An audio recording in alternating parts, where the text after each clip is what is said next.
bien, nous continuons, donc là c'est vraiment la clôture, c'est la dernière conférence du colloque. Nous avons l'insigne honneur de recevoir Rav Eli Lemel, qui est un ami, et je suis très très content que ce soit lui qui clôt le colloque. Je remercie Rav Selon qui s'en va maintenant, et on va laisser immédiatement la parole à Rav Eli Lemel, qui aura la lourde tâche de conclure ce colloque de 3 jours. Tiens, je prends un fromage. Je t'apporte. Quel fromage tu veux? Un bon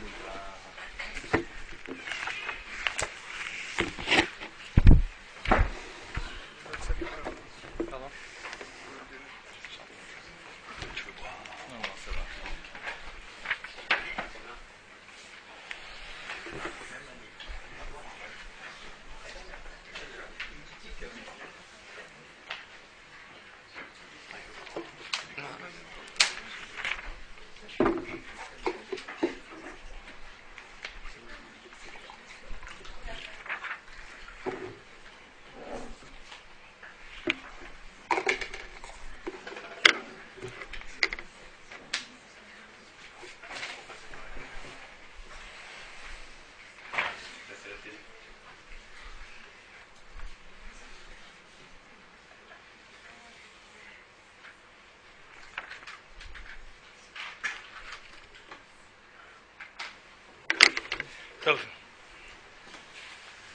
Bonsoir. C'est en effet une lourde tâche parce que ceux qui m'ont précédé auraient dû à mon avis l'assumer. Avant de rentrer dans cette réflexion sur le rapport du judaïsme à l'universel, je pense qu'il serait intéressant de réfléchir d'abord sur le regard que porte l'universel au judaïsme. C'est-à-dire essayer de comprendre, au fond, quelle va être la perception que les Umot Haolam, ce que l'on traduit par les nations du monde, vont avoir sur le peuple d'Israël. Et sur la base de ça, on va essayer peut-être d'élaborer notre réflexion. Il y a un épisode particulier dans la Torah dans lequel le peuple d'Israël va rencontrer celui qui, dans l'absolu, est le Moïse des nations. C'est-à-dire est celui qui, au fond, est considéré par la Torah comme étant l'individu qui a une capacité prophétique qui est supérieure à celle de Moshe, de Moïse. De qui s'agit-il? Il s'agit donc de Bilam, le prophète des nations, puisque nous savons que le verset dans la Torah nous dit, tout à la fin de Vezot Abracha, Velo kam od navi be'Israël que Moshe, et il ne s'est jamais levé en Israël de prophète que Moshe, comme Moïse. Et les maîtres du Talmud, bien sûr, s'arrêtent tout de suite sur cette expression, et il ne s'est jamais levé en Israël de prophète comme Moshe. Ils nous disent, pourquoi n'y a-t-il pas marqué, il ne s'est jamais levé dans l'histoire de prophète comme Moshe? Eh bien, c'est pour nous préciser que c'est en effet dans le peuple d'Israël que Moshe a été celui qui a été au-delà de tous les prophètes. Mais que dans les nations du monde, il y a quelqu'un qui a au moins le niveau, si ce n'est le niveau supérieur de Moshe. Et qui est-il? C'est Bilham, le prophète des nations. C'est-à-dire que nous avons ici 2 êtres qui, chacun de leur côté, possèdent un potentiel immense de réalisation, et l'un va s'en servir pour construire, et l'autre va l'utiliser pour détruire. Moshe se définit comme étant l'être qui est Anav, c'est-à-dire celui qui est dans la notion de l'humilité absolue, alors qu'au contraire, celui que l'on retrouve en face de lui, Bilham, est l'expression même de Gaverouach, c'est-à-dire de celui qui est dans une forme d'orgueil immense, de par la conscience qu'il a des capacités qu'il possède. Et on a déjà ici donc un premier point intéressant entre la manière dont la Torah nous propose de regarder ce que nous possédons et comment justement celui qui symbolise cet universel va le voir. Moshe Rabbeinu, dans la conscience qu'il a de ce qu'il peut être est capable de rentrer dans une démarche d'humilité absolue, il n'est que le support à une réalisation possible à travers les potentiels dont il dispose, alors que Bilam, au contraire, ne voit que dans le potentiel qu'il dispose quelque chose qui est totalement et absolument tourné vers lui et à son service. Donc déjà ici, deux lectures qui sont radicalement opposées sur la conscience de soi, sur l'individu, dès lors qu'il réalise les potentialités qu'il possède. Ce qui est intéressant, c'est que Bilam, celui donc qui symbolise cet universel, puisqu'on sait que dans l'histoire, Bilam c'est le prototype de celui qui va vouloir amener le peuple d'Israël à se séparer du message de la Torah. Non pas de la pratique des mitzvot, mais du message de la Torah. Bilham, comme on sait, c'est celui qui est bolé ha'am, c'est celui qui absorbe littéralement le peuple, c'est-à-dire celui qui en effet va vouloir que le peuple d'Israël se dessaisisse de sa dimension particulière au niveau de sa manière d'appréhender le monde, pour que le peuple d'Israël reste au maximum un peuple qui a une religiosité, mais cette religiosité s'arrêtant sur une praxis, sur une pratique technique, mais mettant de côté complètement sa lecture et son regard sur le monde. Et bien donc, ce Bilham-là, prophète des nations, Boléaham, celui donc qui veut absorber littéralement le peuple d'Israël, va avoir donc un regard très intéressant qu'il portera sur ce peuple lorsqu'il va le contempler. C'est-à-dire qu'on a donc ici cet antagonisme, on a d'un côté le peuple d'Israël, Bilham, le symbole même de l'universel, qui le regarde, et à ce moment-là, qu'en dit-il? Qu'est-ce qu'il voit? Et parmi les premières paroles que Bilham propose, il va dire Tamot nafshi mot yosharim utoi achariti kamo. C'est-à-dire que Bilham dit que je puisse mourir comme ceux qui meurent yosharim en étant droits, et que ma fin soit comme eux. C'est-à-dire que Bilham, au fond, cet universel, voit bien où se situe le devenir du peuple d'Israël, mais aimerait pouvoir arriver à cette fin sans être obligé d'en passer par les étapes. C'est-à-dire qu'il y a déjà ici, à travers cette parole, une notion qui nous renvoie à la spécificité du peuple d'Israël, qui va être difficile à accepter par les nations du monde, c'est que le peuple d'Israël sait très bien que, comme le dit le texte, sauf Maaseh b'marshavatrila, que la fin de l'acte dépend de l'intention première qui était au début, et que donc, pouvoir accéder à cette notion de mot yosharim, c'est le résultat d'un processus, c'est le résultat de toute une démarche, ce n'est pas quelque chose que l'on peut installer à la fin de son existence. C'est-à-dire qu'on ne peut pas, à la fin de son existence, décider que ça y est, je m'installe dans une posture qui me permet d'être considéré comme un être yachar, droit, pas du tout. C'est le résultat d'une démarche d'existence. C'est-à-dire que, dès le début de son histoire, l'être juif se propose de réfléchir à la manière dont il va organiser sa fin, en sachant que c'est à ce moment-là que les choses commencent à se jouer et qu'il n'y a pas donc des étapes dans lesquelles l'individu va être totalement centré sur lui-même, son désir de plaisir, son désir d'exister pour lui, exclusivement pour lui, et puis à un moment, un phénomène de rupture dans lequel il va se dire, bien maintenant ça y est, j'ai atteint un certain âge, alors je vais me préoccuper de ma vie future, je vais me préoccuper d'avoir une fin digne. Ça, c'est ce que Bilham veut. Bilham, voilà ce que l'universel désire, mais il le renvoie à travers la manière dont le peuple d'Israël le vit de son côté. Et qu'est-ce que Bilham va voir? Il va voir ce que le verset va dire par la suite, Hen am levada dishkon ou bagoim lo yitrashav. Et je crois que dans ce verset-là est posé, entre autres, un des éléments fondamentaux qui renvoie à ces deux lectures de l'humain à l'intérieur de l'univers dans lequel il se trouve. Bilham dit à propos du peuple d'Israël, Hen am levada dishkon, ce qui veut dire, le voici ce peuple, levada dishkon, seul il s'installe, ou bagoyim lo yitrashav, et parmi les nations, lo yitrashav. Et c'est là on va voir qu'il y a plusieurs lectures. Première lecture que je donne, mais qui n'est pas la lecture finale, lo yitrashav, il n'est pas considéré. Nos maîtres font remarquer que, au niveau de cette phrase-là, il y a a priori un terme en trop. C'est-à-dire lorsque Bilam, donc le prophète des nations, pose son regard sur le peuple d'Israël, il va dire donc le voici ce peuple, le Vadad. Seul Yishkon, il s'est installé, et parmi les nations, Loït Rachav, il n'est pas celui que l'on considère. Il va dire que, les maîtres vont faire remarquer que le premier terme, Hen, le voici, n'est pas nécessaire. C'est-à-dire que le verset aurait très bien pu nous dire, Amzé, ce peuple-là, est solitaire. Hen, ce terme-là de Hen, le voici, Amzé, ce peuple, le terme de Hen est de trop.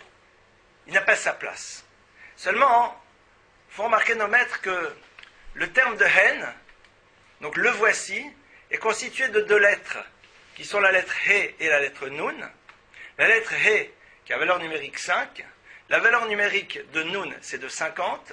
Or, le He et le Nun sont deux lettres qui sont totalement isolées à l'intérieur de l'alphabet hébraïque.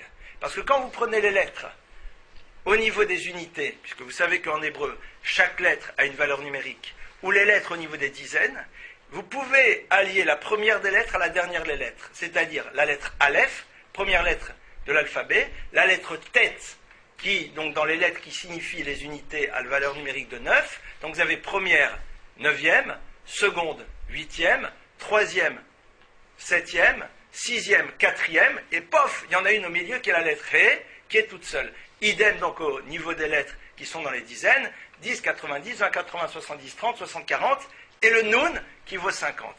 Hen, donc, ce sont ce mot qui définit l'idée d'un peuple qui est là pour apprendre qu'il n'a pas besoin, il ne désire pas exister à travers le regard que les autres porteront sur lui.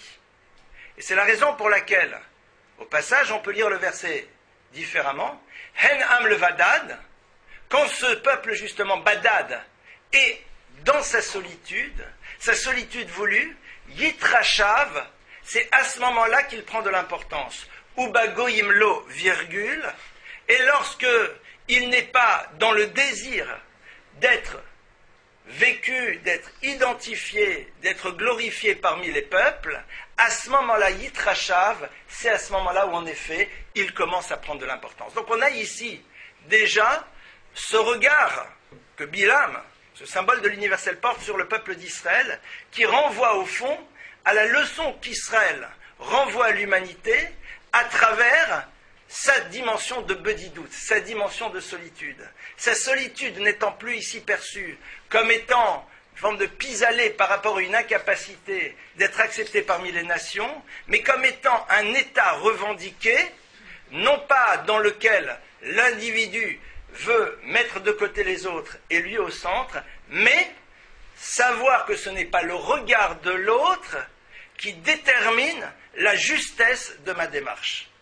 Et ça, au fond, ça va être cette première leçon extrêmement forte que Bilam nous renvoie, parce que vous savez que les maîtres du Talmud nous disent que la bénédiction par excellence du peuple d'Israël, c'est pas Jacob qui nous la donne, c'est pas Moïse qui nous la donne, c'est Bilam.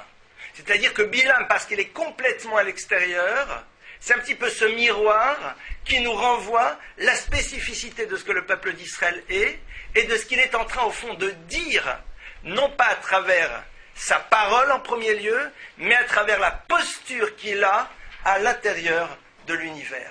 Le premier enseignement qu'Israël renvoie à l'humanité, ça va être, non pas à travers, comme je l'ai dit, un enseignement verbal, mais à travers une posture qu'il est capable d'avoir. Quelle est cette posture?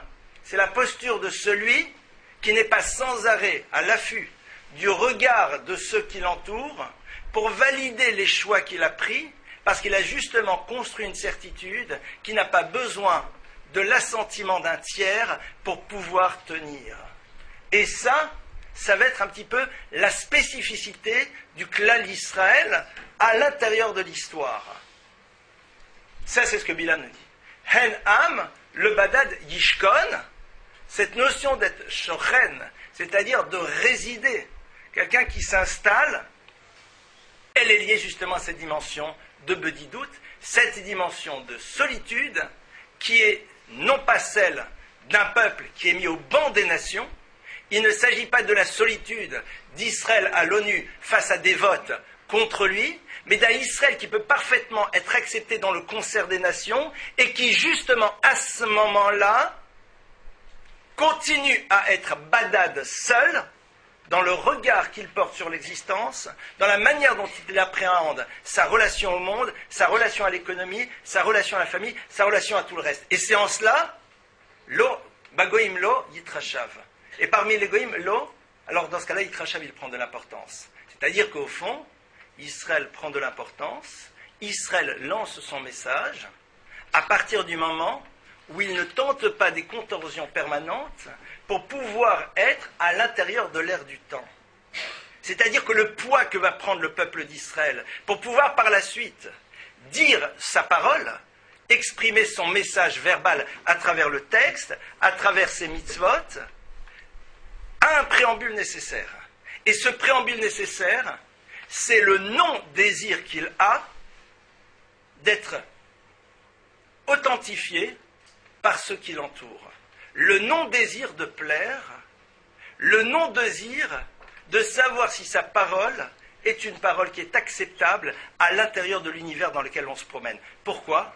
Parce que si Israël fonctionne différemment, alors vous pouvez prendre la mesure de tous les mouvements permanents que le peuple juif est obligé d'avoir dans l'histoire pour s'adapter à la pensée des histoires qu'il traverse. Or, la traversée du peuple d'Israël à travers les histoires est liée au fait que, justement, à aucun moment, il n'a cherché à savoir si sa pensée allait plaire.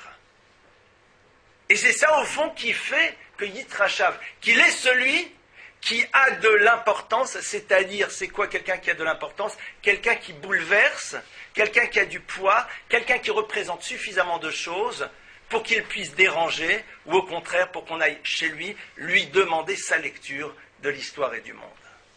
Ça, c'est donc, j'ai envie de dire, le point d'entrée. Et derrière cela, donc, nous avons un des autres versets, parce que l'objectif ici n'est pas d'analyser la totalité du propos de Bilam, ça prendrait des heures et des heures, mais qu'est-ce que Bilam va voir après ? Il va voir que justement cette particularité, c'est-à-dire cet enseignement-là, Israël le fait aux nations comment ? Vayar et Israël shochen lishvatav. Et il a vu que Israël était shochen, était installé lishvatav, suivant ses tribus.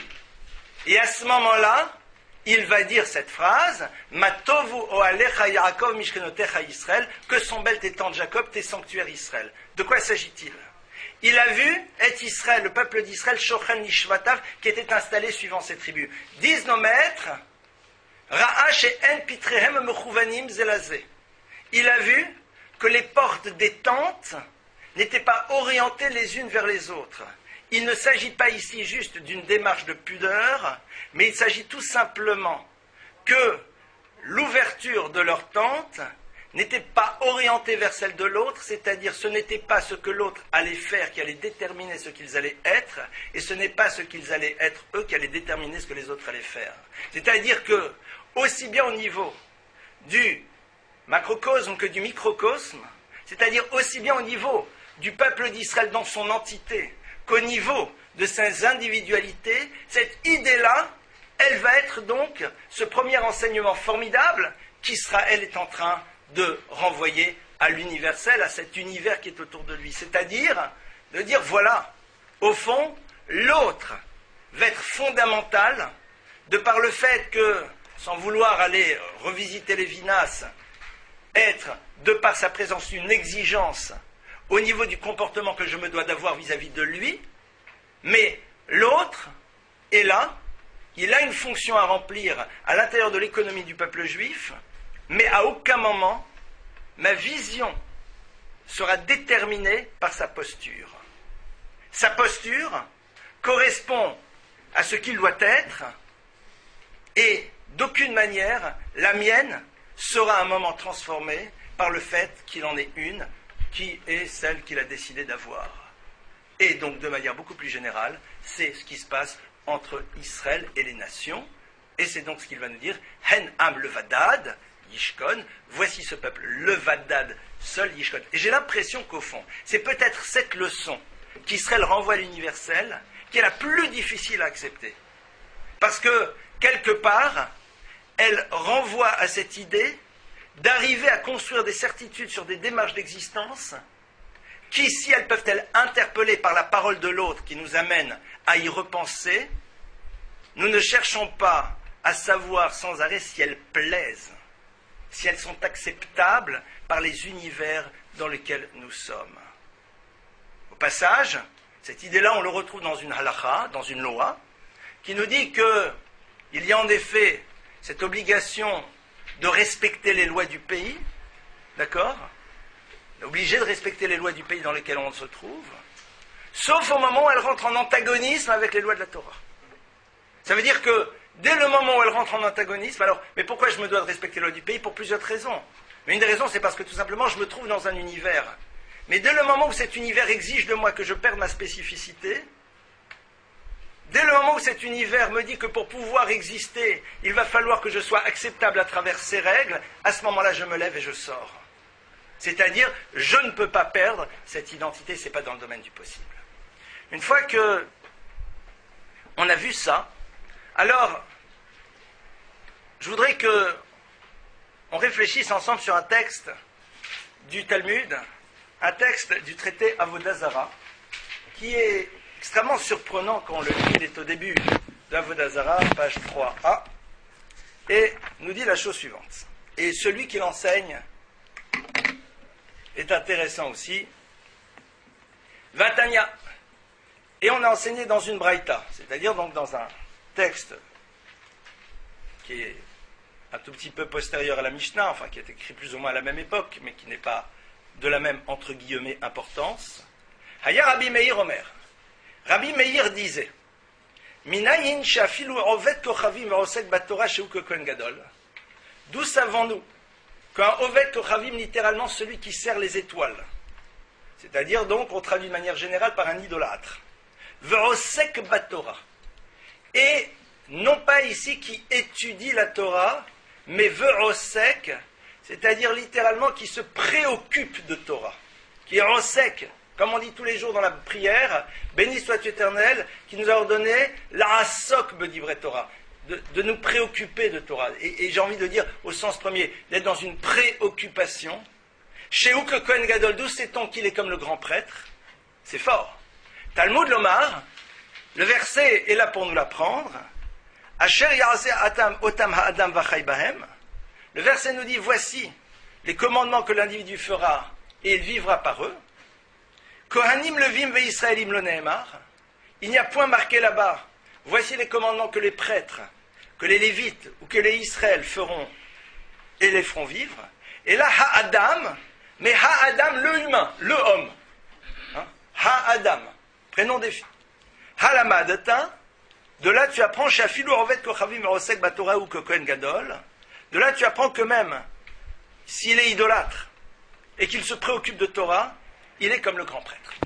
Texte qui est quand même extrêmement curieux, parce que d'un côté on l'appelle le Oved Kochavim, c'est-à-dire littéralement l'idolâtre, et par ailleurs on nous parle du fait qu'il est Osek Batorah, qui se préoccupe de Torah.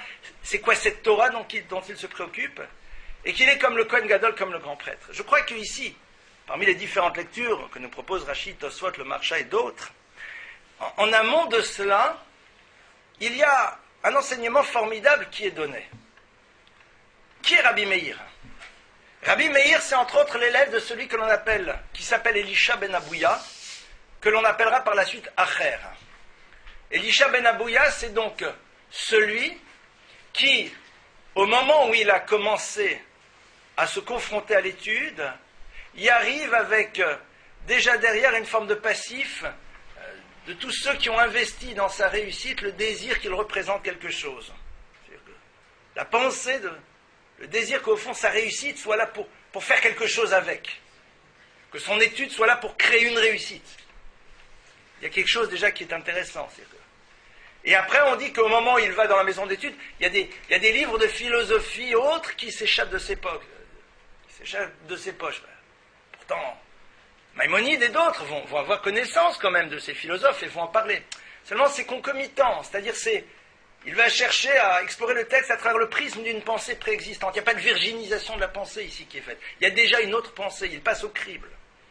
Elisha ben Abouya, un beau jour, devient ce qu'on appellerait aujourd'hui un apostat. Ce serait tout un très long à expliquer qu'est-ce qui se passe, parce que Elisha ben Abouya, on a l'impression on le prend pour un petit rigolo, mais il serait là, on viendrait, on lui demanderait des bénédictions. Nous, on se représente toujours, on s'imagine les apostats, c'est des affreux jojos, des bandits de grand chemin. Des gens, c'est pas n'importe qui, ces gens-là. Pour faire de telles révoltes, il faut être très grand. Les gens moyens, ils ne se révoltent pas. Ils suivent le troupeau. Donc c'est pas n'importe qui. Et qu'est-ce qui se passe? Elisha ben Abouya, dit nos maîtres, dit le Talmud, devient un apostat, et il a un élève, c'est Rabbi Meir.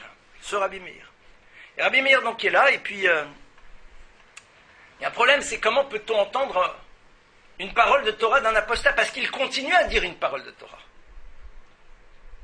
On raconte qu'un jour, Elisha ben Abouya est sur son cheval, c'est le Shabbat, nous savons que le Shabbat, on ne peut pas aller à cheval, après pas à cheval moteur, comme dirait l'autre, mais d'abord à cheval, et puis il avance, et puis Rabbi Meir lui court derrière, pour entendre l'enseignement, pour entendre la parole, et puis à un moment, Elisha ben Abouya s'arrête et lui dit, jusqu'ici, toi, tu as le droit de marcher, à partir de là, tu peux plus. Pourquoi? Parce qu'on sait que Shabbat, c'est pas le sujet de ce soir, quand on est à l'extérieur d'une ville, pas à l'intérieur d'une ville, mais quand on est à l'extérieur d'une ville, dans certaines conditions, il y a une certaine distance qu'on ne peut pas faire.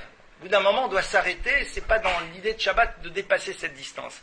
Et Elisha ben Abouya, il est sur son cheval, c'est Shabbat, et il est avec Rabbi Meir qui lui court derrière, et à un moment, il dit, hey, Rabbi Meir, toi, tu t'arrêtes ici, tu n'as pas le droit d'aller plus loin. Moi, je continue. Rabbi Meir commence, c'est possible qu'il entende un enseignement de lui, Tocho achal uklipato zarak. Je me dis que Tocho achal, il est capable de prendre ce qui est à l'intérieur et de rejeter l'écorce. C'est-à-dire que Rabbi Meir est donc celui qui renvoie, je sais que c'est un peu hardi de le dire, mais au fait qu'à un moment, c'est peut-être le paraître qui va nous empêcher d'aller explorer ce qui est à l'intérieur. Alors, en ce qui concerne ici, Elisha ben Abouya, c'est beaucoup plus lourd, parce que Elisha ben Abouya, il faut être sûr qu'il y a quelque chose d'un peu pas simple dans sa parole. J'ai presque envie de dire pervers. Et donc, arriver à savoir être dans cette bonne distance demande un esprit extrêmement aiguisé, c'est pas simple. Mais, nous, on va peut-être pas entendre la Torah d'Elisha ben Abouya, on peut pas. Mais Rabbi Meir, il est celui qui nous dit, mais, au fond, si je veux entendre, il faut que je dépasse le paraître. Donc, qu'est-ce qu'il est en train de renvoyer aux nations du monde?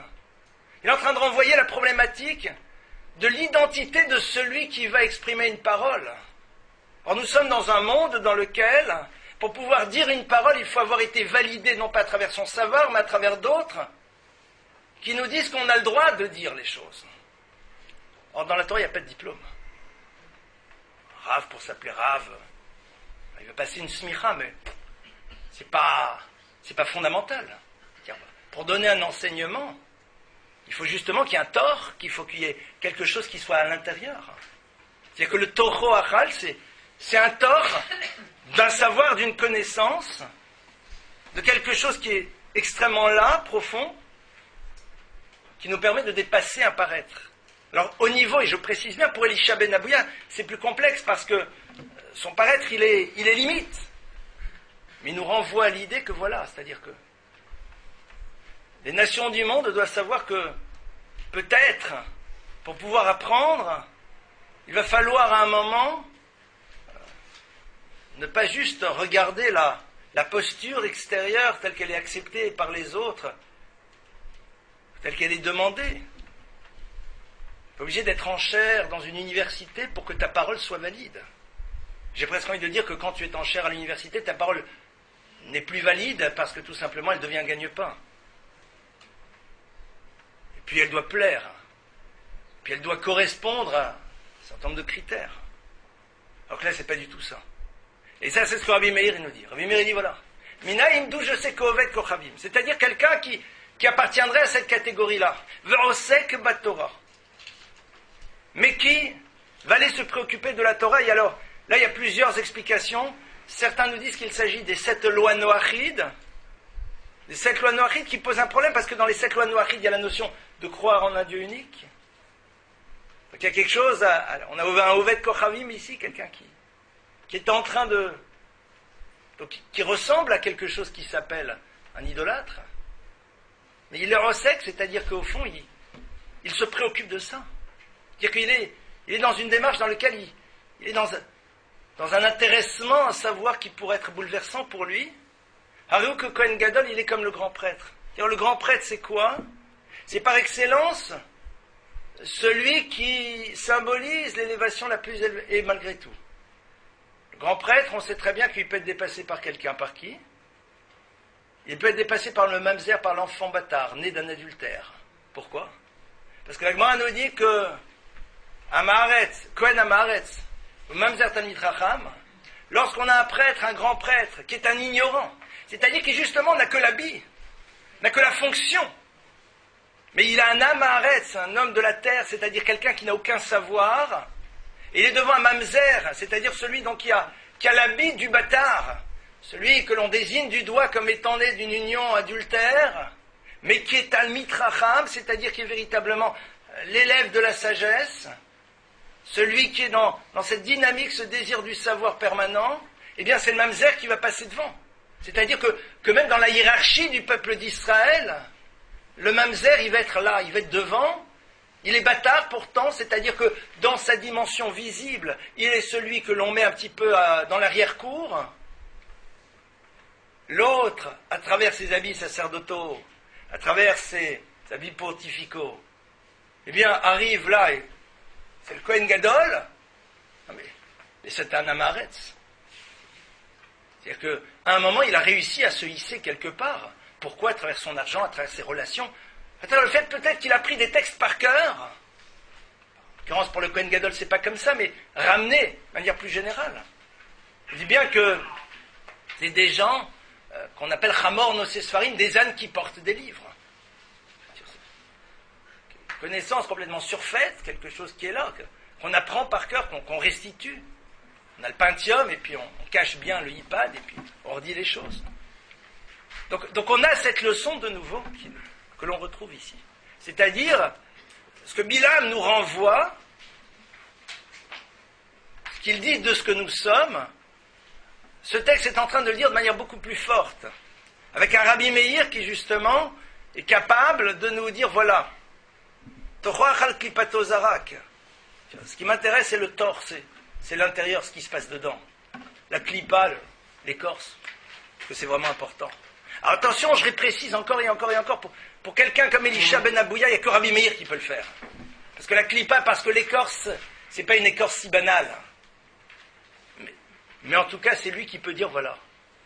Donc, il est, toi aussi, en deux mots, ne te sens pas engoncé à l'intérieur de l'image qui est tienne. Ne pense pas qu'au fond, ça y est, tu t'appelles Oved Kochavim, parce que tu es né dans une civilisation de ce type, parce que tu as grandi dans une civilisation de ce type. Tu peux être Osek Batora. Tu peux être Osek Batora et tu peux devenir comme le Kohen Gadol. Mais duquel Kohen Gadol on parle? Bien sûr, du Kohen Gadol qui passe avant le mamzer, qui passe avant justement cet enfant né d'une union adultère. Et donc, là-bas, il nous renvoie à quoi? À cette idée de, justement, ces notions de Rosek, Batora. Cette notion de Rosek, c'est que la Torah, au fond, c'est Resek, c'est un business. Alors, c'est pas un business, parce qu'on va vendre des amulettes, et on va vendre des bénédictions. Ça, c'est pas un business, ça, c'est l'escroquerie, généralement. Pas toujours, mais souvent. Alors, Resek, c'est quoi? Resek, c'est un business. C'est quoi le principe? Quelque chose un imitarasek. Quelqu'un mitarasek, c'est quelqu'un qui est dans un mouvement, quelqu'un qui est dans une entreprise. Il est dans quelque chose qui est le domaine dans l'entrepreneuriat, et voilà. Et donc, qu'est-ce qui se passe?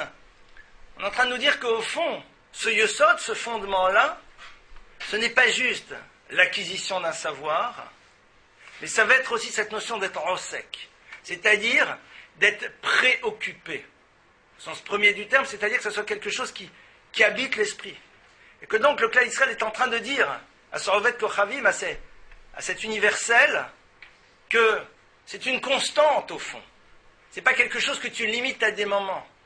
Pas juste au moment du colloque que tu vas penser la chose, c'est pas juste au moment du cours que tu vas penser la chose, mais ça va être à chaque instant de l'existence.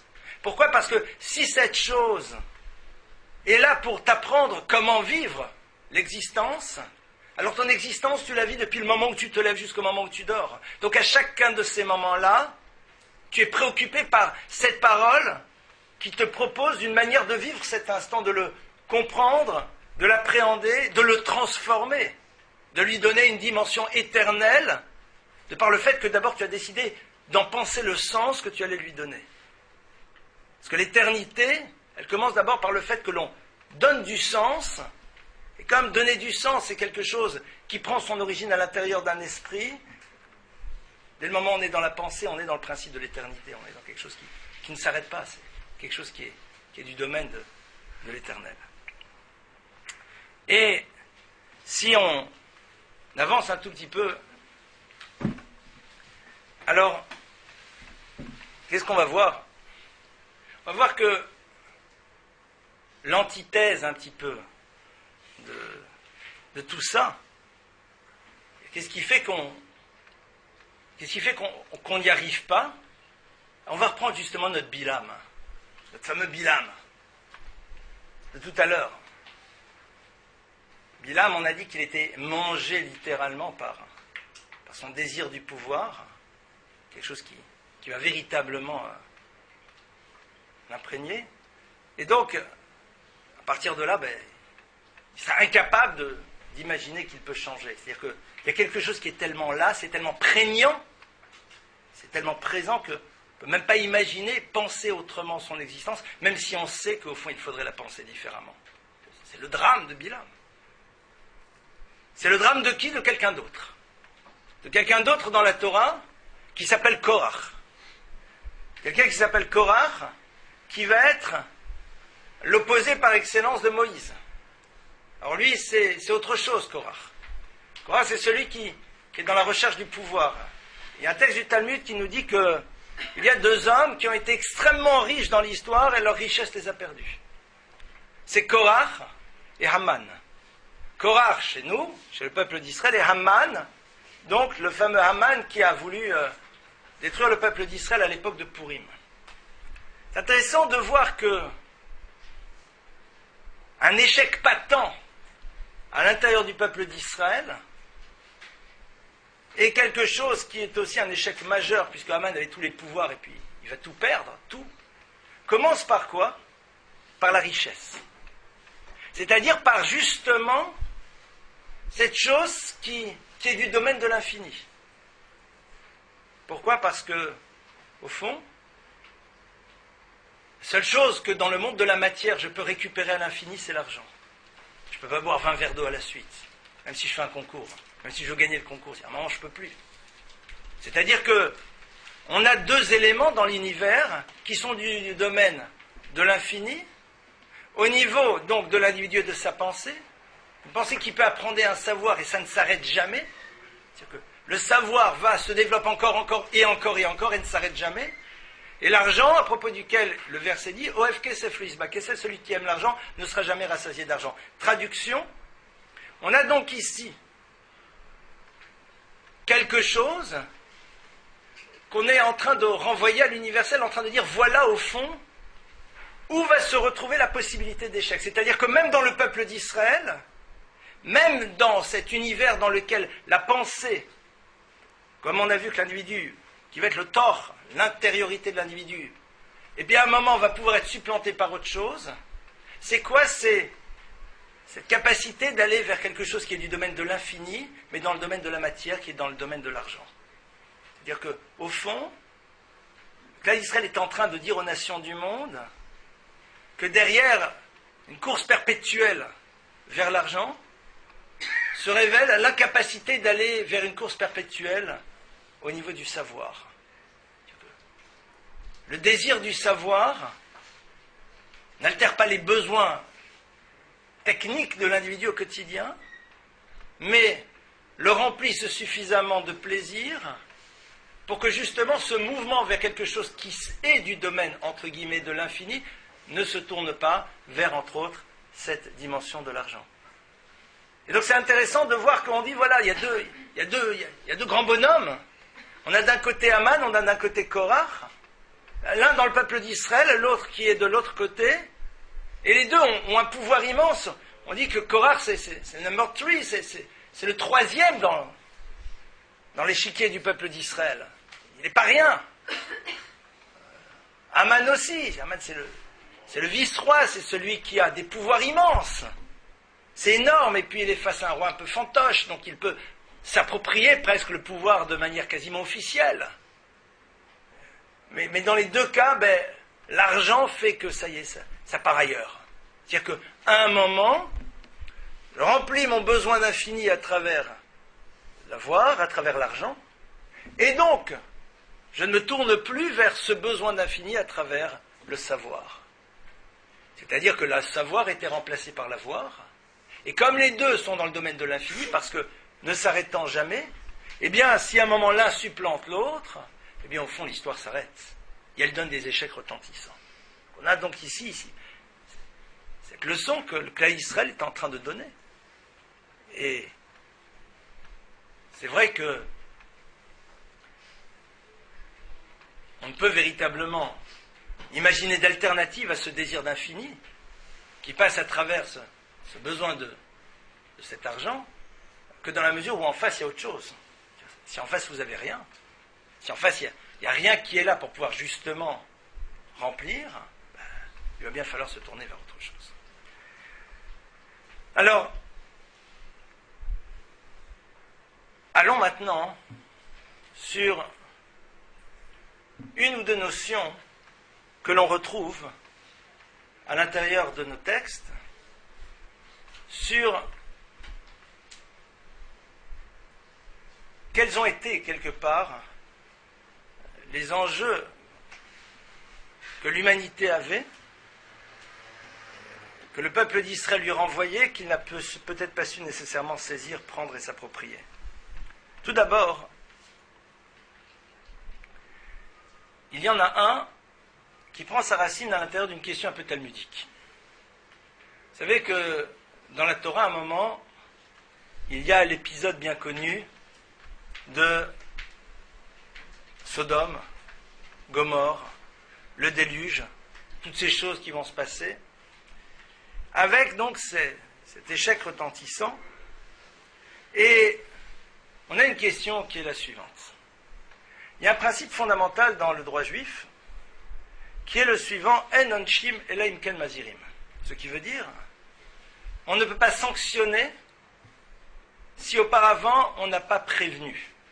Traduction, la Torah considère que le fait de parler d'une sanction en cas d'une transgression, c'est pas suffisant. En onshim elaim ken mazirim, on ne te demande pas de faire des déductions. On doit d'abord te dire les choses. Te dire les choses c'est quoi? C'est dire voilà, ça, sache que c'est pas permis. Sache que ça, c'est interdit. Puis après, voilà ce qui se passe si on transgresse. Or, si on regarde, à aucun moment, la Torah t'interdit, par exemple, le meurtre. À aucun instant, la Torah interdit le vol. À aucun instant, la Torah interdit l'adultère. Or, force est de constater qu'il va y avoir donc sanction. C'est bizarre. Si on est dans la logique du texte, Sodome et Gomorrhe ne peut pas être sanctionné. Parce qu'on leur a jamais dit que c'était interdit. Le déluge ne peut pas avoir lieu. On leur a jamais dit vous n'avez pas le droit. On leur a jamais dit. Or, concrètement, il y a une sanction. On ne l'a jamais dit. Ça n'a jamais été dit dans le texte. Dans le texte, ça n'a jamais été dit. À aucun moment, c'est quelque chose qui a été formulé. À aucun moment. Sodome et Gomorrhe, c'est bien avant. Attendez, les 10 commandements, on est dans le désert, on est dans le Sinaï, Sodome et Gomorrhe. Faisons un peu de chronologie. C'est légèrement plus tôt. Et donc, les Rishonim, c'est-à-dire donc certains maîtres du Moyen-Âge, vont dire ici une idée qui est assez puissante, qui est qu'il y a des choses que l'on n'a pas besoin de dire. C'est-à-dire que l'humanité doit savoir qu'elle possède à l'intérieur d'elle, c'est pas dire cette conscience, cette préscience de ce qui peut être fait, de ce qui ne peut pas être fait. C'est-à-dire que l'humain, au moment où il arrive dans l'histoire, sait parfaitement, à l'intérieur de lui, il y a une forme de préscience qu'il y a des choses qui ne sont pas dans le domaine du possible. Le vol, c'est pas possible. Le meurtre, c'est pas possible. C'est pas possible. Donc c'est pour cela, on fera les questions après, c'est pour cela que donc, le texte n'a pas besoin de te le dire. Il me le dira par la suite, pourquoi ? Pour me donner le mérite d'accomplir un commandement au moment où je fais une chose que ma préscience elle-même m'aurait aidé à ne pas faire. C'est-à-dire que, c'est ce que les maîtres du Talmud disent, Dieu a voulu donner du mérite au peuple d'Israël en leur disant des choses qui sont interdites, ou en leur demandant de faire certaines choses, même si de manière évidente, on allait les faire ou ne pas les faire pour justement en donner un mérite. Pourquoi ? Parce qu'à partir du moment où on nous le dit, alors on n'a qu'une envie, c'est de plus le faire. Et donc le fait qu'on va être obligé de se bagarrer non plus contre quelque chose qui au plus profond de nous n'exige pas de bataille, on pressent bien que le vol c'est pas possible. Le fait d'être obligé de se bagarrer maintenant contre quelque chose qui m'a dit je te l'interdis, c'est ça qui va nous faire grandir. Mais ça c'est une autre histoire. Mais en tout état de cause, l'humanité donc possède cette dimension-là. Elle est présente, et donc la Torah, en nous racontant cette histoire de Sodome et Gomorrhe, en nous racontant l'histoire de ce déluge, nous renvoie à la capacité que l'on a de faire taire à un moment à l'intérieur de soi certaines choses. C'est-à-dire que la Torah est en train de dire à l'univers qu'il y a une forme de conscience extrêmement forte de ce qu'on appellerait certaines valeurs. Ce sont des choses qui sont au fond imprégnées dans l'humain, mais que l'humain a cette liberté à un moment de s'en désimprégner. Qu'à un moment, je peux, si je le désire, faire en telle sorte que ces choses-là, même si elles font partie d'une identité profonde, n'aient pas d'impact au niveau de ma vie. Pourquoi ? On en revient de nouveau au rapport au savoir. C'est-à-dire que cette conscience extrêmement profonde demande à être nourrie par quelque chose. C'est pour ça que, par exemple, la notion de foi dans la tradition juive est quelque chose qui se travaille. C'est quelque chose qui se développe. C'est quelque chose qui s'étudie. C'est quelque chose qui s'approfondit. On va dire, mais bon, la foi, c'est quelque chose que on a, la foi, et puis voilà, c'est là. Au fond, l'histoire de Sodome et Gomorrhe, l'histoire de la tour, on dit, même si cette chose-là, tu l'as dans les veines, tu l'as dans la peau, ça se travaille. C'est comme une relation amoureuse. Tu vas dire, je l'ai dans la peau. Super. C'est là, c'est à l'intérieur. Si tu ne le cultives pas, il ne se passera rien. C'est qu'au bout d'un moment, ça disparaît. C'est que l'humain ne peut pas faire confiance à cette conscience qu'il a des valeurs du vrai, parce qu'à un moment, s'il ne le cultive pas, si le savoir n'est pas là, eh bien ces choses-là vont en disparaissant, et puis à un moment, non seulement elles disparaissent, mais c'est exactement le contraire que l'on a. Dans cet enseignement, on voit que, de nouveau, le rapport au savoir va être un élément prépondérant. C'est là où tout va se jouer. Non pas juste dans ce qui est l'identité de l'individu, dans le rapport qu'il aurait au paraître, mais aussi à l'intérieur de la préservation de quelque chose qui fait partie de lui profondément, mais qu'il se doit de cultiver, qu'il se doit de développer, qu'il se doit d'appréhender, d'approfondir et d'aller encore et encore et encore. C'est une forme de nécessité permanente. Et au passage, cet approfondissement est le révélateur de l'importance que l'on donne à ces notions qui font partie de nous-mêmes. Parce que lorsque l'on approfondit, alors on révèle le désir d'entretenir cette chose qui fait partie de nous. Donc on se renvoie à soi-même l'image de l'importance de la chose. C'est-à-dire que le fait que l'humanité ne travaille pas sur cette conscience de ce qui est fondamentalement interdit, renvoie à la capacité qu'a l'humain à un moment de ne pas en avoir envie. C'est-à-dire que la conscience que l'on a d'une chose, qui est du domaine du vrai, ne nous donne pas nécessairement le désir de nous l'approprier et de vivre avec. Sodome et Gomorrhe, on le sait que c'est à l'intérieur de nous. C'est pas possible de voler, c'est pas possible de tuer. Mais là, il y a cette forme de liberté que j'ai de me dire, mais est-ce que j'ai vraiment envie de vivre ça? Et me révéler que j'ai envie de le vivre, c'est me donner le moyen d'être dans la continuité de cette conscience, de l'approfondir, donc de travailler dessus. Si j'ai envie de vivre suivant ma foi, alors j'ai envie que cette foi-là, elle s'enracine à l'intérieur de moi. Donc je fais ce qu'il faut pour qu'elle soit enracinée.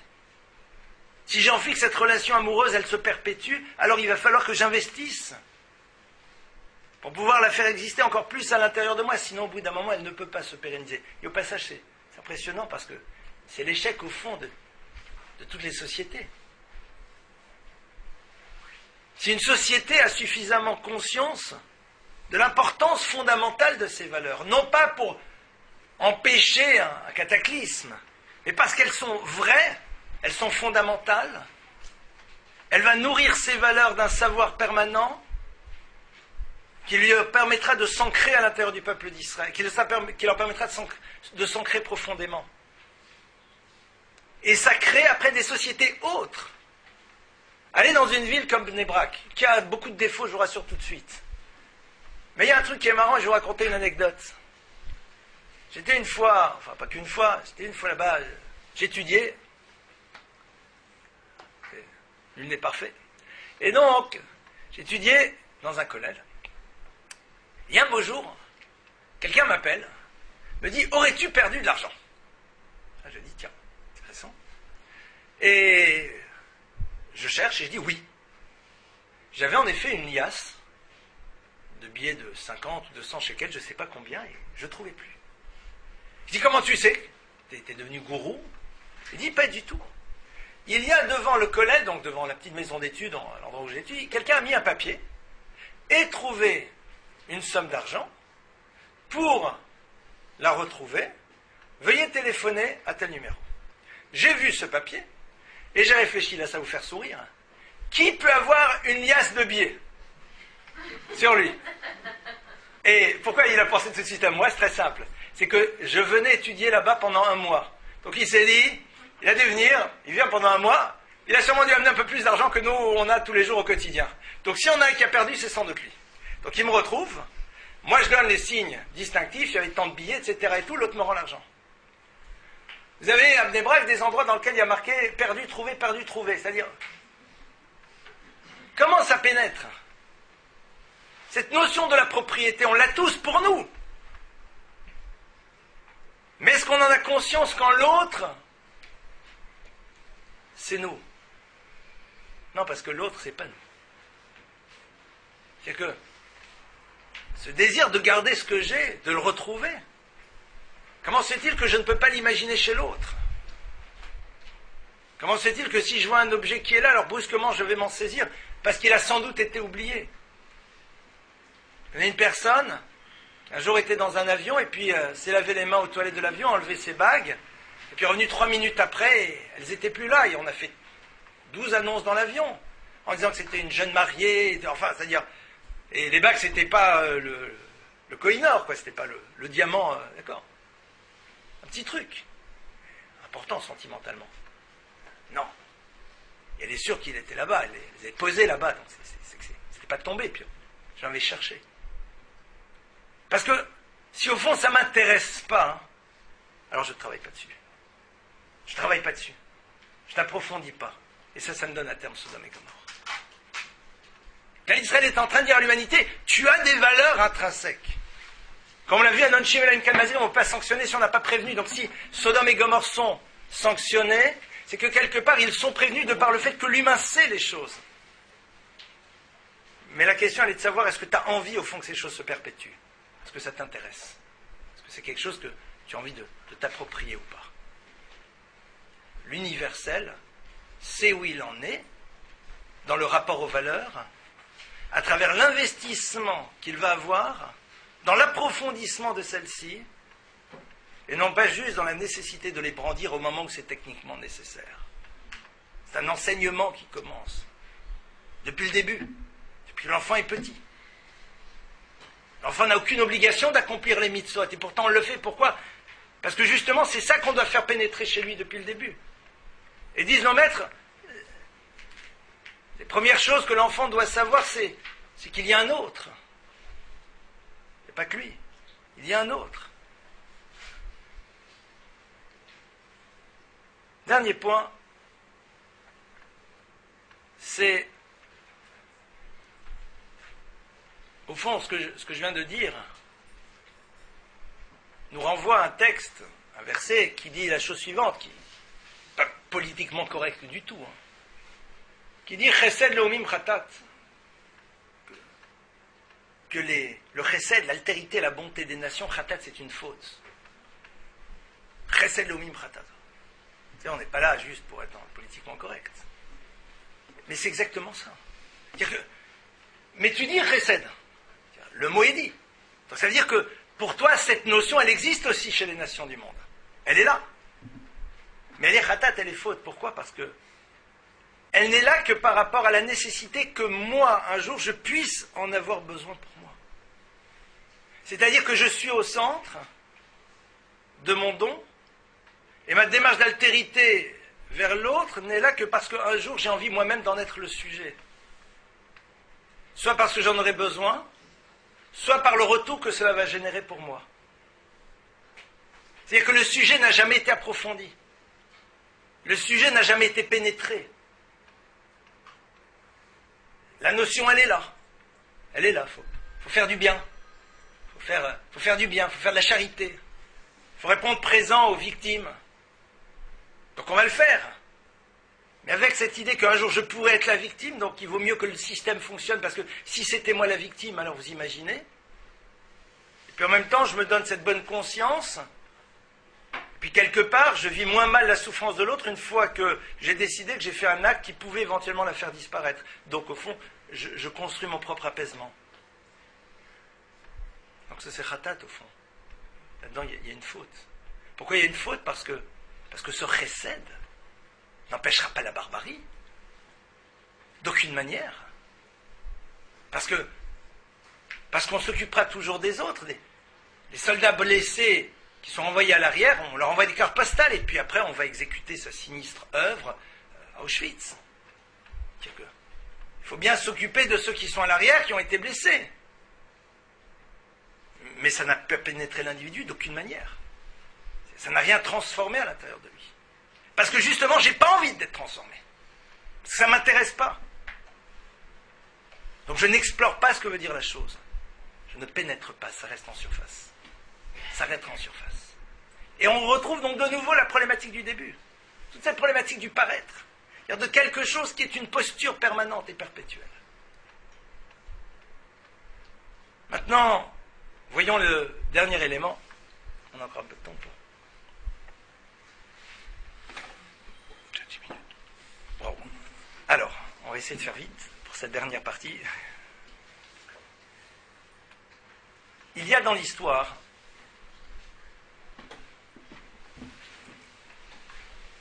deux individus qui vont se rencontrer, qui vont vouloir chacun d'entre eux fournir une autre lecture du monde. Et ces deux disparaissent. Il y a un troisième apparaît qui est à l'origine de l'humanité telle que la Torah la conçoit. Les deux premiers qui disparaissent, ce sont Caïn et Abel.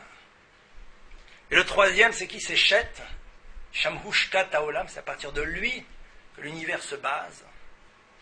Voilà, c'est à partir de lui. Et Caïn et Abel sont aussi prototypes au fond de deux choses qui sont très intéressantes. Caïn et Abel, alors je vais vous la faire en cours parce que sinon ça prendrait beaucoup plus de temps. Caïn et Abel sont deux individus qui chacun ont une lecture différente du monde. Caïn amène à Corban, amène une offrande au créateur de l'univers. Abel en amène une. Et il explique le Maharal fort longuement que chacun d'entre eux, en amenant son offrande, veut faire disparaître celle de l'autre. Caïn amène quoi? Amène du lin. Abel amène quoi? Des moutons. cette confrontation entre ces deux individus, de frères, se passe à quel moment, dit le texte, au moment du soir de Pessah. Pessah n'existe pas puisqu'il n'y a pas encore de sortie d'Égypte, c'est-à-dire ce soir où Pessah va exister, c'est-à-dire ce soir dans lequel le peuple d'Israël est appelé Bechor, premier-né, c'est-à-dire ce soir dans lequel on va poser la tonalité de l'univers.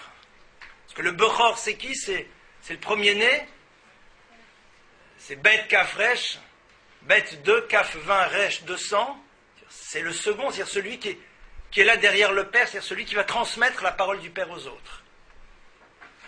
La tonalité de l'humanité est donnée ce soir-là. Ça dit voilà quelle est la tonalité qu'on donne à l'humanité. Et donc ce soir-là, on a cette confrontation extrêmement forte entre le lin et la laine, c'est-à-dire entre le lin qui est donc une plante, un végétal qui pousse seul, d'un végétal qui ne s'imprègne absolument pas des couleurs, ou très difficilement. Le lin, c'est difficile. Et de l'autre côté, la laine qui est là et qui, au contraire, est entremêlée de manière permanente et renvoie aussi à cette idée de quelque chose qui, au contraire, absorbe tout. Deux lectures du monde. C'est-à-dire deux lectures, mais qui chacune veut annuler l'autre. Et c'est parce qu'elles veulent s'annuler qu'on ne peut pas en faire un vêtement, puisqu'on savait qu'on ne peut pas mettre deux vêtements de lin et de laine, comme ça dit là-bas le Midrash, qui dit que Hachem dit, je ne peux pas imaginer qu'à un moment, ces deux-là puissent se réunir. Parce que l'un veut exister au détriment de l'autre. C'est-à-dire que deux lectures du monde, d'un monde dans lequel l'individu existe totalement centré sur lui-même, dans lequel il ne veut que l'autre n'ait aucun impact par rapport à lui, mais, c'est intéressant, mais celui qui fonctionne autrement va être écarté de l'histoire. C'est-à-dire que l'idée n'est pas idiote. Être centré en soi, de ne pas se laisser imprégner par quelque chose qui est à l'extérieur, c'est pas inintéressant. Mais en même temps, Caïn ne supporte pas Ével, il n'en veut pas. C'est-à-dire celui qui dit non. Au contraire, il y a cette dimension d'entrelacement. Le fait que l'autre aussi, je peux m'imprégner de ce qu'il est. Il dit non, ça c'est pas possible du tout. Et Ével aussi a ce désir que Caïn ne soit pas, disent nos maîtres. C'est pour ça qu'il va mourir. Lui aussi. Pourquoi il meurt? Parce que quelque part, il amène son corban et il n'est pas intéressé à ce que le corban de Caïn soit là. Il ne veut pas. C'est-à-dire qu'on a donc ici le principe même d'un univers qui à un moment va pouvoir dire deux principes qui sont au fond passionnants. Si on est capable justement de ne pas décider que l'un a prééminence sur l'autre. Justement, la jonction des deux s'échette. C'est quelque chose de totalement nouveau. C'est-à-dire que le clan d'Israël doit réinventer les choses. C'est-à-dire que l'autre, dans la mesure où je ne l'ai pas accepté, mais je le tolère juste parce que je n'ai pas le choix, quelque part ne peut pas me bouleverser de parce qu'il est, donc à ce moment-là, l'histoire ne peut pas avancer. Donc on voit un petit peu que, à l'origine de l'humanité, il y a ici cette possibilité qui est fournie, mais la Torah nous renvoie justement à cette incapacité que l'universel a su de ramener les choses et d'en faire des dimensions qui allaient le transformer. Voilà un petit peu donc quelques points de réflexion. J'ose espérer que je n'ai pas été trop abscon et qu'il y a quelque chose qui peut sortir en tout cas de cela. En tout cas, c'est la perception que j'ai eue de ce rapport à l'universel, tel que Raphaël me l'a demandé. Je vous remercie pour votre attention.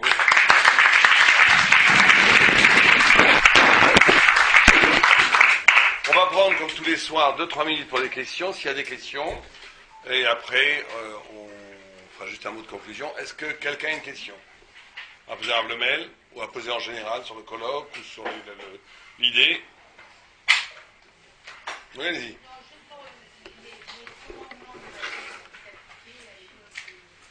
Les commandements d'eux? Oui. C'est une discussion. C'est une grande discussion pour savoir à quel moment elles ont été dites. C'est une grande discussion, mais ce que ces Rishonim disent, c'est ça qui est extraordinaire. Ils disent, vous ne pouvez pas les sanctionner si on ne les a pas prévenus, c'est-à-dire que d'après eux, ça n'a pas été dit encore, mais c'est là. Ça n'a pas été dit, mais c'est là. C'est déjà là, mais ils ne vont pas l'entretenir. Est-ce qu'il y a une autre question? Messieurs, les femmes ont posé une question. Est-ce qu'il y a des messieurs une question? Jonathan, si tu n'as pas de question, c'est bizarre. Oui? Oui.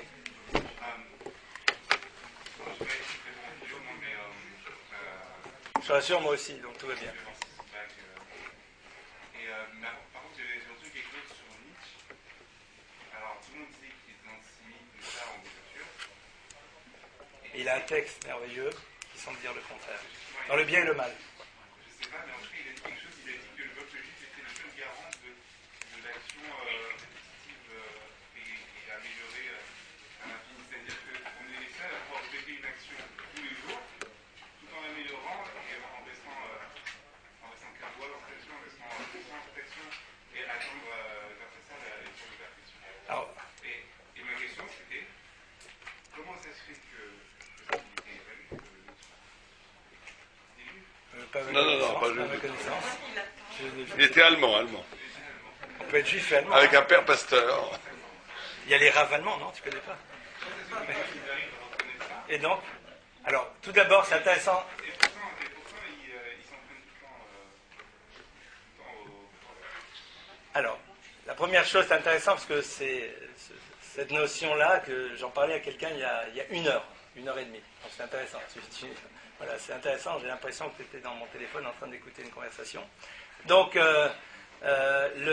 c'est vrai que Nietzsche, à l'intérieur en tout cas du texte du bien, sur le bien et le mal, à un moment, a un passage dithyrambique sur le peuple d'Israël. Ceux qui disent maintenant il est à l'origine d'histoire d'Hitler et tout, c'est bizarre parce qu'il a cette conscience-là de la dimension unique, particulière. J'ai presque envie de dire, j'ai l'impression que lui il la voit presque comme étrange du peuple d'Israël. Et là-bas c'est haro sur l'antisémite. Il le dit clairement. Haro sur l'antisémite, sur celui qui n'a pas compris au fond. C'est d'abord. Mais on revient à ce qu'on disait tout à l'heure. C'est-à-dire que la connaissance d'une chose ne transforme pas l'individu tant qu'il n'a pas décidé de travailler cette connaissance à l'intérieur de lui pour qu'elle le transforme. C'est ça qui est au fond extraordinaire. C'est un petit peu faites ce que je dis, faites pas ce que je fais. Alors c'est un peu réducteur. C'est vrai que c'est très réducteur, mais c'est un petit peu ça. À un moment, cette connaissance est là, mais n'est pas quelque chose qui bouleverse, parce que l'individu, justement, n'a peut-être pas envie de se laisser bouleverser. Il n'a pas envie d'être bouleversé par cette chose, et ce qui révèle qu'on n'a pas envie d'être bouleversé, c'est parce qu'on ne veut pas que ces choses nous imprègnent, pour nous laisser une forme d'alternative permanente de mode de fonctionnement autre. On n'a pas envie de se retrouver face à une forme d'incapacité de choix, non pas parce qu'il n'existe plus dans l'absolu, mais parce que les choses sont tellement évidentes, sont tellement en profondeur que, même si les libertés de choix techniques sont toujours là, il y a des actes qui sont dans le domaine de l'impossible. Volbe disait que le travail sur la relation à l'autre commence au fait que je ne touche pas cet objet, même si je compte le reposer. Parce que ça, c'est pas dans mon domaine, c'est pas dans mon univers, je peux pas.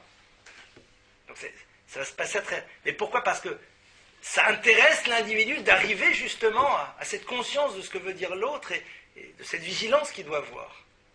Si c'est pas ça que je désire, si j'ai pas envie d'être transformé par mon savoir, alors je l'exprime parce qu'à un moment, si je suis lucide, je peux pas dire autrement les choses telles qu'elles sont, mais l'impact, au fond, la dimension impactante du savoir, ça n'intéresse pas. C'est là où, en effet, on peut comprendre les incohérences absolues entre ce qui est à la racine de la haine et qui, malgré tout, par ailleurs, peut avoir un discours qui est radicalement différent. Je dirais juste un mot sur Nietzsche, parce que c'est un sujet qui m'intéresse énormément. Vous savez que Frédéric Nietzsche était absolument pas antisémite, c'est une grave erreur d'interprétation. Il était un grand philosémite. Sa sœur était une virulente antisémite, son beau-frère encore plus.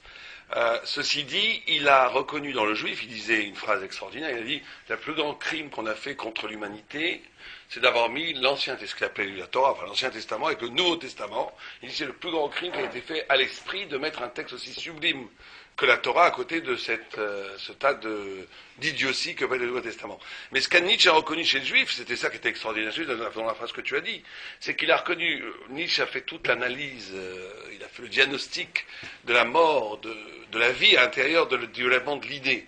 Nietzsche disait que l'Occident a développé une pensée à partir de Platon, notamment et de Socrate et de Platon, la décadence, où la pensée n'est plus liée à la vie, où la pensée est au contraire mort de la vie, où la pensée est un enterrement première classe de la poétique de l'existence. Et il dit le peuple juif est le seul qu'ils connaissent qui a été capable d'avoir une pensée qui illumine l'acte et l'acte qui illumine la pensée. Et c'est ça qui fascinait Nietzsche, ceci il a aussi des textes, pour ça qu'on a cru qu'il était antisémite, où il ne supportait pas ce qu'il appelait les prêtres chez les juifs, c'est-à-dire tout le côté de la loi qu'il n'a jamais pu comprendre parce qu'il était goy, mais il a su déceler chez Am Israël cette énergie spirituelle qui est capable de lier la vérité en événement de vérité et non pas en dogme et en idéologie, et c'est ça qu'il a toujours cherché. D'ailleurs, il disait aussi que la figure du surhomme, qui était c'est une de ses trois grandes thématiques avec l'éternel retour, le surhomme et la volonté de puissance, il disait que la figure du surhomme, il la voyait dans le juif chassidique. Il avait sûrement rencontré un juif chasside il a écrit un texte magnifique sur ça.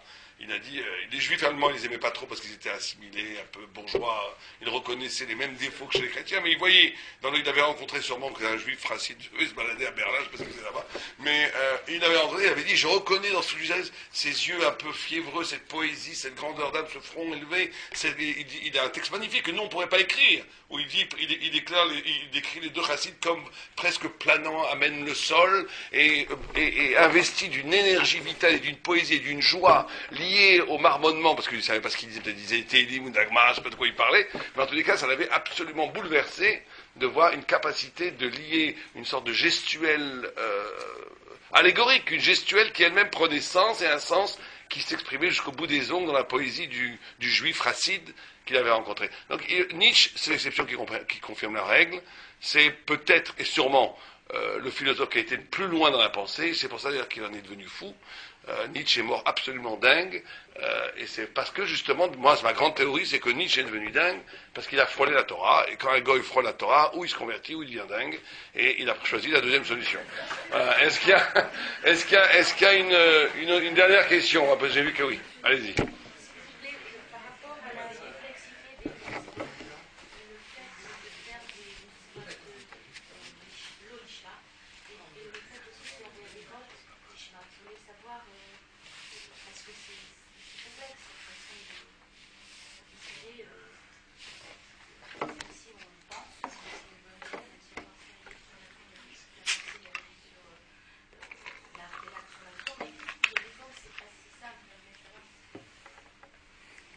Pas si exactement. Vous relayez votre question à quelle partie? Ah d'accord. D'accord, alors très bien. Donc sur ça, je vais essayer de répondre. Donc je vais faire un instant rewind. C'est bon, je suis hier. Nous sommes hier. Alors.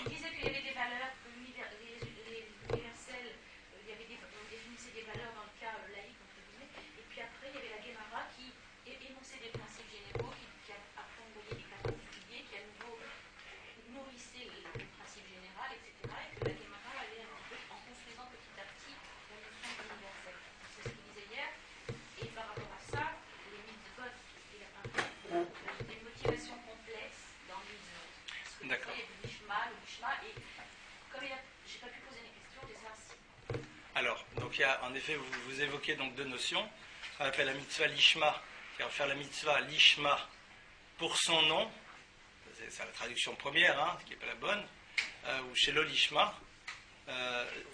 Alors, la Gemara, il y a un texte, c'est vrai, complètement fou, du Talmud, qui nous dit Gedola avera lishma, mais mitzvah chez l'olishma. Grande est une transgression chez l'olishma, qui est là pour le nom de Dieu. Transgresse quelque chose pour Dieu, mais mitzvah chez l'olishma, qu'un commandement chez l'olishma qui n'est pas fait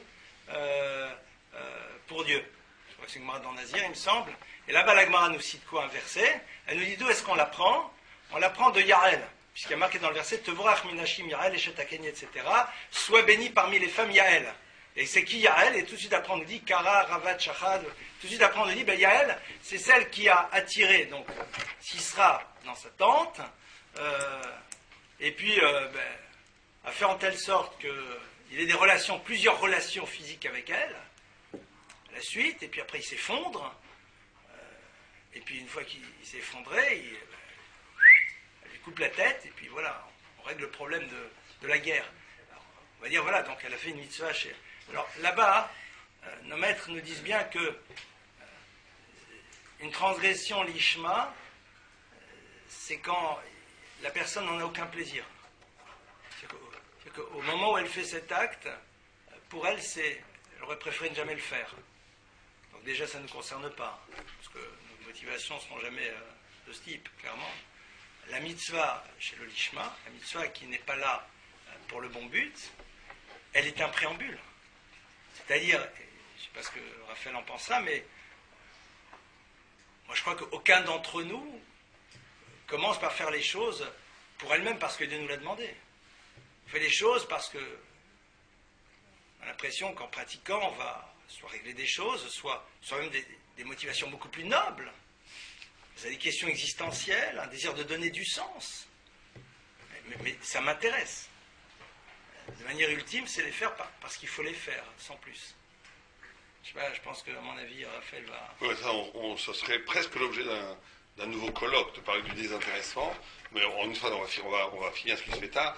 Mais c'est la centralité même du dévoilement de la Torah, justement dans ce que Rav Lemel a parlé, ça veut dire le rapport à l'autre, cette capacité de toucher à un point c'est la grande problématique. Comment est-ce que quelqu'un peut faire quelque chose si ce n'est pas par intérêt? Est-ce que un acte peut être motivé par autre chose que l'intérêt? C'est la grande question. Tous les psychologues vous diront non, tous les psychanalystes vous diront non, énormément de philosophes vous diront non, la Torah dit oui. Le problème, c'est de savoir comment c'est possible. Il y a deux écoles dans la Torah, en gros. Il y a une école qui dit qu'en vérité, oui, on accepte le préambule, qu'il est impossible de faire un acte désintéressé totalement. Simplement, on peut remodeler la notion du moi.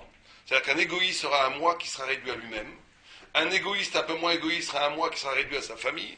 Un égoïste qui commencera à être un peu presque plus égoïste, il va se considérer s'identifier à partir de l'image du peuple d'Israël. Et Abraham Avinu, par exemple, va voir en chaque personne un reflet de lui-même, ce qui fait qu'en vérité, ce moi s'est tellement dilaté qu'il perd son caractère outrageant de l'égotisme et devient une sorte d'altruisme extraordinaire, mais il a fallu passer par une intégration de l'altérité comme mon identité. C'est une explication qui est donnée par énormément de sages, c'est une explication qui est possible. Il y en a une deuxième que moi je préfère largement, qui est que non, comme l'homme est créé à partir de l'image de Dieu, et que Dieu est pur désintéressement en essence, parce que Dieu n'a besoin de rien, donc ça veut dire qu'une structure, que la façon immédiate d'apparaître à soi-même tourne autour de l'ego, mais que l'ego est un usurpateur, un escroc extraordinaire, qui nous fait croire à chaque instant que je suis mon ego, mais que cet ego est un fantasme, puisqu'elle est la façon immédiate, facile, la pensée naturelle,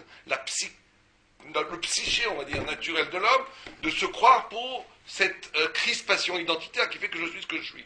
Mais que profondément, toute possibilité humaine, toute poésie humaine, toute parole même, intègre au cœur de son essence un mouvement de désintéressement lié à l'image de Dieu. C'est-à-dire qu'il y a l'homme et homme, contrairement aux animaux, parce qu'il est justement au cœur même de la structure de son psyché, de la structure de sa subjectivité, a une capacité d'être à l'écoute et de s'articuler et d'exister et de s'illuminer autour d'une structure, on va dire, qui n'est pas justement nucléaire, qui ne tourne pas autour des électrons, autour d'un noyau, qui est capable d'une ouverture totale. Il est ce qu'il n'est pas, et en étant ce qu'il n'est pas, il devient ce qu'il est. Voilà ce que les autres disent, c'est-à-dire que je deviens véritablement moi-même quand je suis capable de m'abandonner d'un dessaisissement fondamental de l'identité, parce que l'homme profondément est structuré à partir d'une lumière divine qui le dépasse complètement, et l'euphorie du désengagement égotique, c'est la plus grande joie au monde, parce que je suis, bien entendu, libéré de la souffrance que toute posture existentielle basée sur l'ego provoque. La jalousie, le ressentiment, on n'arrive jamais véritablement aux objectifs qu'on attend de nous, et on pourrait faire une liste pratiquement infinie. Mais qu'en réalité, tout ça, c'est un leurre complètement ridicule. Quand on voit les choses à long terme, quand on voit les choses sur le yeux de l'éternité, de la vérité, qu'est-ce qui est important ? Ce qui est important, c'est d'être capable de rejoindre une essence, justement, qui n'est pas de la modalité de l'être, de la matière, une essence qui est de la modalité divine, qui en essence est désintéressement, puisque quand Dieu crée le monde, il n'a pas besoin de nous créer, c'est un pur don. Donc ça c'est, mais effectivement ça c'est donné, ce n'est accessible qu'à partir d'une pratique très exigeante de l'étude de la Torah, de la pratique des mitzvot et d'un travail de moussard sur soi-même. Mais les deux voies sont possibles. Il y a une voie, on va dire, plus facile, où je vais quand même épouser la structure de l'humain normal, normatif. Je suis intéressé, je l'admets, mais je vais essayer d'anoblir mon intéressement. C'est une voie.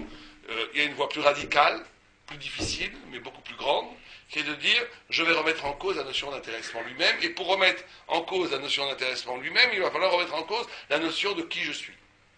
Suis-je ma volonté? Suis-je mon ego? Suis-je ce qui a été défini non seulement par le regard de l'autre, bien entendu, mais même par le regard que je porte à moi-même, et même par le mouvement naturel de la conscience que j'ai de moi-même. Il y a une façon, un dépassement de tous ces premiers élans identitaires qui font 2 minutes. Tout ça, c'est rien. Je suis avant tout l'émanation d'un souffle. Comme Hillel Hazaken, quand il dansait à Hoshana Rabbah, on dit que celui qui n'a pas vu la joie d'Hoshana Rabbah n'a jamais vu une joie, il disait Imani Kan Akol Kan. Si je suis là, tout est là. Et Tosfot, Rachid se pose la question, qui est ce Ani? Un il dit c'est lui, un il dit c'est Dieu. Je ne sais plus si c'est Tosfot, je crois que c'est Tosfot qui dit, c'est les deux en même temps. Pourquoi c'est les deux en même temps? Parce qu'il était arrivé à un tel niveau de dépouillement, de tellement loin de l'ego, dans la joie est magnifique. Parce que la joie, elle désamorce la jalousie, elle désamorce le ressentiment, elle fait comme enfin tu existes, enfin tu n'es pas dans la mort de la crispation méchante, tu es dans la joie. Et il était à un tel niveau de joie qu'il n'y avait plus de différence entre lui et Dieu, qu'elle Yechol. Il n'y avait plus de raison, il n'y avait plus de différence. Fondamentalement, il se voyait comme le murmure divin qui soufflait en lui, puisque le texte nous dit que quand Dieu a créé l'homme, il a créé avec son souffle. L'âme est comme l'épanchement du souffle divin. Donc quand on arrive à ce niveau de sensibilité, de raffinement, quand on arrive à ce niveau où je décide, et c'est un choix, je décide une fois pour toutes que tout ce qu'on essaye toutes ces définitions qu'on essaye de me mettre sur moi, ou que j'essaie moi-même de mettre sur moi, j'arrête, stop. Je sais que je suis autre chose. J'essaie de me réfléchir à partir d'une lecture des éternels. Si on se prenait 5 minutes cette question, qu'est-ce qui m'intéresse? Réussir à briller dans les quelques petites secondes que représentent les années de vie, ou essayer d'être vraiment, d'être fidèle à l'éternité inscrite dans l'essence de ce que Dieu m'a créé. Quand on commence à réfléchir comme ça, on est, par définition, on échappe à l'intéressement, on est dans le désintéressement, mais je suis d'accord que la première école est beaucoup plus facile. Bien, on va arrêter là les questions parce qu'on ne va jamais en finir. Je veux juste remercier toutes les personnes. Bon, il y a eu beaucoup plus de personnes le premier jour, mais il y a eu toutes les personnes qui sont venues. Je voudrais vous remercier. Je pense que ça a été une expérience très instructive. Je remercie Rav Lemel pour son très intéressant exposé. Ils ne sont pas là, mais je veux remercier aussi Rav Lévi, Rav Grandstein, Rav Ebidia et Rav Lemel, et vous tous Rav Sellon, pardon, et aussi la communauté, bien entendu, Rav Victor Cohen, qui est malheureusement pas là, qui est à l'étranger, qui, Baruch Hashem, avec son ouverture, nous a permis de monter ce colloque, qui encourage ce genre d'initiative. Et je vous remercie aussi tous d'être là et d'être venus. J'espère qu'on reconduira l'expérience, peut-être de façon encore plus large, avec d'autres encore plus intervenants. En tout cas, il me paraît essentiel, encore une fois, je répète l'idée, est absolument urgent aujourd'hui, que la parole de la pensée de feu, la pensée véritable, la pensée du savoir, la pensée exigeante, et la pensée qui ne tombe pas dans les clichés de la banalité de la pensée contemporaine, soit portée au plus haut par des gens qui en sont dignes, c'est-à-dire des gens qui sont des Talmidei Chachamim, des gens qui ont l'expérience du Talmud, et il est très important de poser sans esprit belliqueux, mais quand même avec une exigence et une rigueur absolue, qu'il est quand même assez aberrant et assez affligeant de voir que 98% des colloques qui sont la pensée juive sur le judaïsme, qui sont organisés en France, se sont faits par des gens qui sont incapables de lire une page de Talmud, des gens qui ne connaissent rien du judaïsme vraiment, et donc c'est une usurpation de la parole, c'est un charlatanisme de la parole, et il est absolument urgent, et j'espère que d'autres initiatives se développeront, comme d'ailleurs Lev l'a déjà fait très souvent, qu'une pensée exigeante, de très grand auteur intellectuel, soit portée par ceux qui connaissent de l'intérieur le feu sacré de la Torah. Et je vous remercie donc d'être venus, et bonne soirée. Oui, juste une annonce, on peut écouter tous les cours et d'autres cours encore sur 613 TV. Voir, voilà, et n'oubliez pas la prochaine conférence le 6 juillet, vous êtes tous invités, et là ça sera gratuit.